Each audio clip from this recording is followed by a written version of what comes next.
नमस्कार, हजुरहरूलाई मेरो किचनमा स्वागत छ।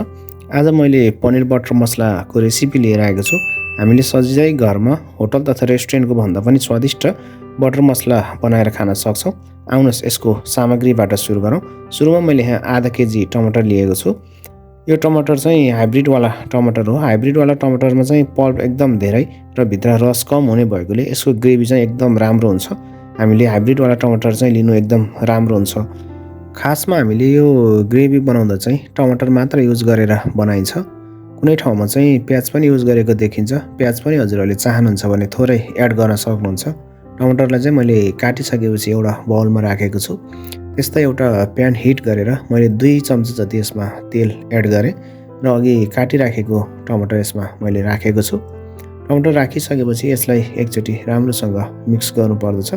हामीलाई लसुन र अदुवाको पनि आवश्यक पर्छ। मैले यहाँ 8-10 टुक्रा लसुन र 2-3 टुक्रा सानो अदुवा लिएर यसमा मिक्स गरेको छु। यसलाई मिक्स गरिसकेपछि हामीले फेरि एकचोटि राम्रोसँग चलाउनु पर्छ। मैले चाहिँ लगभग 1 मुठी जति काजु यसमा 3-4 घन्टा जति भिजाएर लिएको छु। काजु पनि मैले यसमै एड गरेको छु।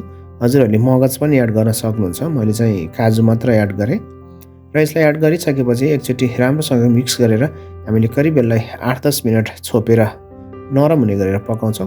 8-10 मिनटपछि हजुरहरूले देख्न सक्नुहुन्छ यो निकै नरम भएको छ। अब चाहिँ यसलाई हामीले एउटा मिक्सरको जारमा निकालेर केही चिसो भइसकेपछि यसलाई हामीले पेस्ट बनाउनु पर्दछ। पेस्ट चाहिँ हामीले एकदम मसिनो फाइन हुने गरेर पिस्नु पर्दछ। यसमा चाहिँ हामीले लम्स नरहने गरेर पेस्ट बनाउनु पर्छ। यदि बटर मसलामा लम्स रह्यो भने खानलाई त्यति मिठो हुन्न। अब हामीलाई पनिरको पनि आवश्यक पर्छ। मैले चाहिँ यहाँ डायमन्ड सेपमा पनिर केही काटेको छु। लगभग यो 250 ग्राम जति पनिर छ। अब एउटा फ्राई प्यान हिट गरेर हामीले यसमा थोरै तेल राख्नु पर्दछ र अघि काटिराखेको पनिरलाई राखेर हामीले गोल्डन ब्राउन कलर आउने गरेर पनिरलाई फ्राई गर्छौँ र निकालेर चाहिँ यसलाई हामीले एउटा बाउलमा पानी राखेर पनिरलाई त्यही पानीमा डुबाएर राख्नुपर्छ। यसरी पनिरलाई पानीमा डुबाएर राख्नुको कारण चाहिँ पनिर नसुकोस्, यो सफ्ट बसिरहोस् भनेर हो। र त्यही फ्राई प्यानमा मैले थोरै तेल राखेर तेजपत्ता 2 टुक्रा, एउटा सानो दालचिनीको टुक्रा, 2-3टा लङ, 2-3टा सुकमेल र एउटा स्टार एनिस र एउटा मैले मेस राखेको छु। र यसलाई चाहिँ हामीले लो हिटमा 1 मिनट जति फ्राई गर्नुपर्दछ।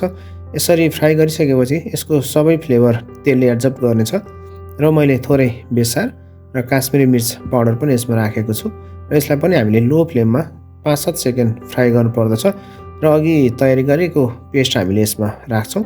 पेस्ट राखेर हामीले लो फ्लेममा यसलाई फेरि राम्रोसँग मिक्स गर्नुपर्दछ। यसलाई अब हामीले छोपेर करिब 5 मिनट जति पकाउँछौँ।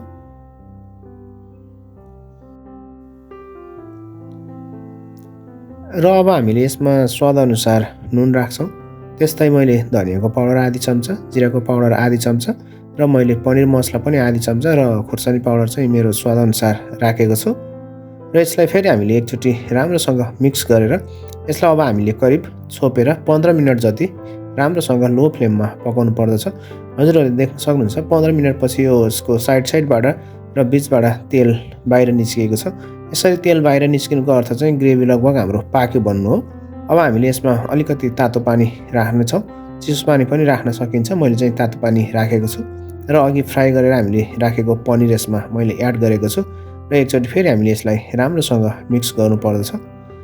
र अब हामीले फेरि यसलाई छोपेर करिब लगभग 4-5 मिनट फेरि पकाउनेछौँ। 4-5 मिनटपछि फेरि हजुरहरूले देख्न सक्नुहुन्छ साइडबाट पुरै तेल रोगन छोडेको छ।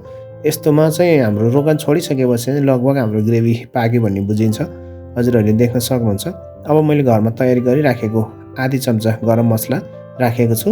त्यस्तै मैले यसमा 1 चम्चा जति फ्रेस क्रिम एड गरेको छु र चप गरिराखेको धनिया थोरै राखेँ मैले यसमा र मैले थोरै यसमा बटर पनि एड गरेको छु।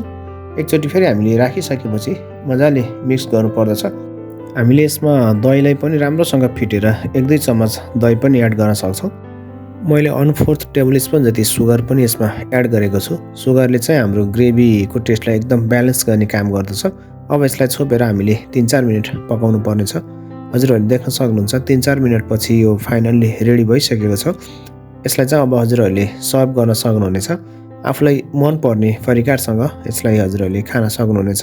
आजको भिडियो हजुरहरूलाई कस्तो लाग्यो लाइक, सेयर र कमेन्ट पनि गरिदिनु होला।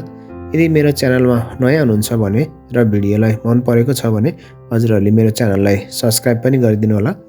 आगामी दिनहरूमा पनि नयाँ भिडियो लिएर हजुरहरूसँग अवश्य उपस्थित हुनेछु। त्यतिन्जेलसम्मको लागि बिदा चाहन्छु। हजुरहरूको दिन शुभ रहोस्। धन्यवाद।